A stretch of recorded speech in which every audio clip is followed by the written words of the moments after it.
హిమాలయ ప్రాంతం లడఖ్లో సోనం నాంచి అనే వ్యక్తి గత 11 రోజుల నుంచి ప్రకృతి పర్యావరణాన్ని రక్షించాలని నిరసన చేపడుతున్నారని హైదరాబాదీ నివాసి వినయ్ వంగల అన్నారు. హైదరాబాద్ ధర్నా చౌక్ వద్ద ధర్నాను చేపట్టారు. ఈ సందర్భంగా వారు మాట్లాడుతూ ఇతర ప్రాంతాల వారు విచ్చేసి భూములను కొనుక్కోవడంతో అక్కడి ప్రాంతం వారికి హక్కులకు భంగం కలుగుతుందని ఆవేదన వ్యక్తం చేశారు. ఆర్టికల్ 6 ప్రకారం ఇతర ప్రాంతాల వారు చదవడం తమ ప్రాంతాలలో పనిని రక్షించే విధంగా చేయాలని కోరారు. తక్షణమే కేంద్ర ప్రభుత్వం చర్యలు తీసుకొని ఇతరులను ప్రవేశించకుండా పర్యావరణాన్ని కాపాడాలని కోరారు.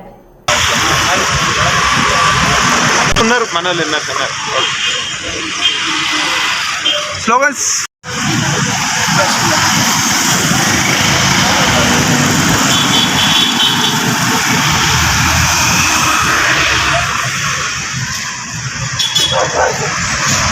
ब्रीफली में बोल दो टेली नमस्ते क्या होना चाह रहे నమస్తే, నా పేరు వినయ్ వంగల. నేను హైదరాబాద్ నుంచి.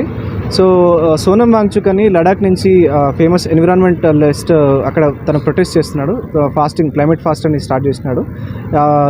గవర్నమెంట్ తీసుకునే నిర్ణయాల వల్ల అక్కడ లడాక్లో ప్రజలు ఇబ్బందికి గురవుతున్నారు అండ్ వాళ్ళ హక్కులను కోల్పోతున్నారని అండ్ అక్కడ ఎన్విరాన్మెంట్కి దెబ్బతింటుందని తను ప్రొటెస్ట్ చేస్తున్నాడు. సో దానికి మద్దతుగా మేము ఇక్కడ హైదరాబాద్ నుంచి తనకు మద్దతు తెలుపుతున్నాము. సో వాళ్ళ హక్కులని వాళ్ళని కాపాడుకోవడానికి అండ్ ఎన్విరాన్మెంట్ని కాపాడడానికి మేము ఇక్కడి నుంచి జాయిన్ అయ్యాము తనకి సపోర్ట్గా. అండ్ తన లడాక్ని యూటీ చేసిన తర్వాత షెడ్యూల్ 6లో యాడ్ చేస్తామని గవర్నమెంట్ చెప్పింది. అది ఇంతవరకు చేయలేదు.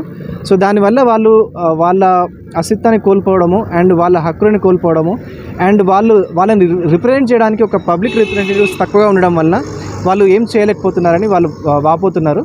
సో దానికి మద్దతుగా తను చేస్తున్న ప్రొటెస్ట్కి మేము ఇక్కడి నుంచి ఇవాళ 11th డే తను. అవును, 11 రోజులు. అంటే ఏ విధంగా కోల్పోతున్నారు, ఏ విధంగా నష్టపోతున్నారు? సో వాళ్ళకి ఏంటంటే బయటి వాళ్ళు వచ్చి అక్కడ భూములను కొనుక్కోవడానికి అట్లా ఫ్లెక్సిబిలిటీ అనేది క్రియేట్ చేసినారు. సో అది ఉండకూడదు అండ్ లోకల్ వాల్స్ ఆ లోకల్ కల్చర్ని వాళ్ళ కల్చర్ని వాళ్ళు కాపాడుకోవాలని తను కొట్లాడుతున్నాడు. అండ్ ఈ షెడ్యూల్ 6లో యాడ్ చేయడం వల్ల వాళ్ళ హక్కులని కొంచెం ఎంపవర్ చేసినట్టు అవుతుంది. అక్కడ ట్రైబల్ కమ్యూనిటీస్ ఎక్కువ ఉన్నాయి అండ్ దీనివల్ల ఏంటంటే పక్క రాష్ట్రాల్లో ఉన్న వాళ్ళని కూడా కలిపి యాడ్ చేస్తామని కేంద్ర ప్రభుత్వం చెప్పింది. సో దానికోసమే తను ప్రొటెస్ట్ చేస్తున్నాడు. అండ్ ఇది లడాక్ యొక్క సమస్య ఒక్కటే కాదు, ఇది మొత్తం భారతదేశంది. ఎందుకంటే మనం ప్రతి ఒక్కరం కూడా టూరిజం పేరు పైన మనం లడాక్ కూడా వెళ్తుంటాం. సో అక్కడ ప్రకృతి సరిగ్గా, అక్కడ ఎన్విరాన్మెంట్ సరిగ్గా లేనప్పుడు మనం పోయి కూడా వేస్ట్ అవుతుంది. సో ప్రకృతిని మనం కాపాడుకోవాల్సిన బాధ్యత మనందరిపైనే ఉన్నది. అది మనకు రాజ్యాంగం ఇచ్చిన ప్రధాన ఫండమెంటల్ డ్యూటీస్లో క్లియర్గా మెన్షన్ చేస్తున్నది. సో ఇది మనందరి హక్కు. ఎన్విరాన్మెంట్ని కాపాడుకుందాం, ఫ్యూచర్ జనరేషన్స్కి మంచిగా చూసుకుందాం.